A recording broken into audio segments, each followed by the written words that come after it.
একসময় গ্রামের মেলা মানেই ছিল আলোর ঝলকানি, তার সাথে জিলিপির গন্ধ আর দূর থেকে ভেসে আসা ঢোলের শব্দ।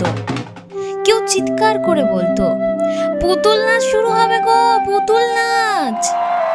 আজ সেই ডাক কোথায় যেন হারিয়ে গেল। নমস্কার, আমি শ্রেয়া চক্রবর্তী। আজ আমরা কথা বলবো বাংলায় এক হারিয়ে যেতে চলা শিল্প নিয়ে, যার নাম পুতুল নাচ। এটা শুধু একটা বিনোদন ছিল না, এটা ছিল গল্প বলার এক জীবন্ত মাধ্যম, যেখানে কাঠ, কাপড় আর মানুষের কণ্ঠ দিয়ে তৈরি হতো এক জাদুর দুনিয়া। পশ্চিমবঙ্গ একসময় লোকশিল্পের ভান্ডার ছিল, তার মধ্যে অন্যতম প্রাণ ছিল পুতুল নাচ। গ্রামের মানুষ যারা বই পড়তে পারতো না, তারা শিখত রামায়ণ, মহাভারত, নৈতিকতা আর সমাজের গল্প এই পুতুলের মাধ্যমে। এটা ছিল এক চলমান পাঠশালা। গ্রামের মেলা, একটা ছোট্ট কাঠের মঞ্চ, তার সামনে বসে থাকা মানুষ আর পেছনে লুকিয়ে থাকা শিল্পীদের হাতে হঠাৎ করে জীবন্ত হয়ে উঠত কাঠের পুতুল। শিশুদের চোখ বিস্ময়, বড়দের মুখে হাসি, আর এই সরলতাই ছিল পুতুল নাচের আসল শক্তি। এই পুতুল নাচেরও রয়েছে নানা ধরন। দস্তানা পুতুল, হাতের আঙ্গুলেই প্রাণ পায় এই চরিত্র। দণ্ড পুতুলের নাম তো শুনেছেনই অবশ্য। বড় আকার আর তেমনই নাটকীয় পরিবেশন।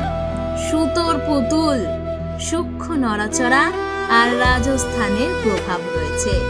আর ছায়া পুতুল, সেটার কথা তো না বললেই নয়। আলো আর ছায়ায় খেলার যে গল্প, সেই হচ্ছে আমাদের এই ছায়ার পুতুল। প্রতিটি শৈলীর আলাদা, কিন্তু লক্ষ্য কিন্তু এই একটাই, গল্পকে জীবন্ত করে তোলা। কিন্তু সময় বদলেছে। আজকের প্রজন্ম অভ্যস্ত দ্রুত এবং চমকপ্রদ কন্টেন্টে। টেলিভিশন, সিনেমা, স্মার্টফোন, ফলে ধীরে ধীরে হারিয়ে যাচ্ছে এই পুতুল নাচ।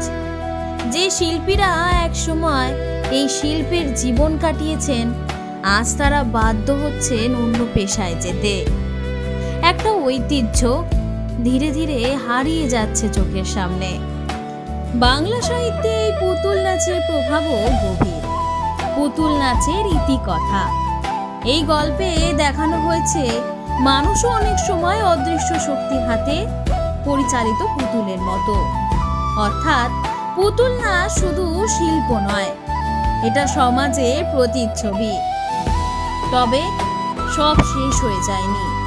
কিছু মানুষ এখনো লড়াই করছে, স্কুলে কর্মশালা করছে, শিশুদের শেখাচ্ছে পুতুল বানানো আর পুতুল নাচ। এই উদ্যোগগুলোই হয়তো আবার ফিরিয়ে আনতে পারে হারিয়ে যাওয়া সেই মেলার ডাক। পুতুল নাচ শুধু একটা শিল্প নয়, এটা আমাদের শিকড়, আমাদের ইতিহাস, আমাদের গল্প। যদি আমরা আজ এটাকে বাঁচাতে না পারি, তাহলে আগামী প্রজন্ম শুধু বই পড়বে, কিন্তু কখনো অনুভব করতে পারবে না। তাই প্রশ্নটা আমাদের সবার কাছে, আমরা কি এই পড়াটাকে, এই শিল্পটাকে বাঁচিয়ে রাখতে চাই? হয়তো আবার কোনো একদিন গ্রামের কোনো এক কোণে হয়তো সেই শব্দটা আবার আমাদের কানে ভেসে উঠবে, পুতুল নাচ শুরু হবে, পুতুল নাচ।